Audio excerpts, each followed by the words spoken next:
Doctor మరి ఈ దీనికి బట్టతలకి క్రీమ్స్ వల్ల, లేకుంటే షాంపూస్ వల్ల ఏమైనా పోకుండా, జరగకుండా మనం ప్రివెంట్ చేయొచ్చంటారా? డెఫినెట్‌గా చేయొచ్చండి. షాంపూస్ అని నేను చెప్పను. కొన్ని హ్మ్. రకాల లోషన్స్ ఉంటాయి. హ్మ్.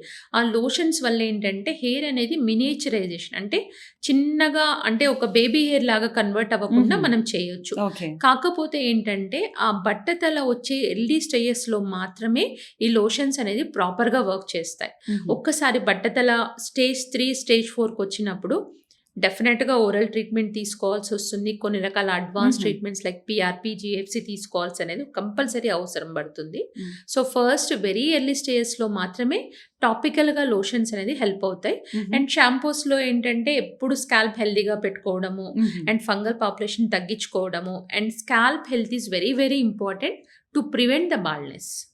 అంటే టాపికల్‌గా అన్నప్పుడు డాక్టర్ మనం హెయిర్‌కి అప్లై చేయాలంటారా? లేకుంటే స్కాల్ప్‌కేనా? స్కాల్ప్‌కి అప్లై ఓకే. చేసుకోవాలి. స్కాల్ప్‌కి దానివల్ల అప్లై చేసుకుంటే హ్మ్. ఆ బేబీ హెయిర్ అనేది అంటే థిక్ హెయిర్ కాస్త బేబీ హెయిర్ లాగా కన్వర్ట్ అవ్వకుండా ఉంటుంది.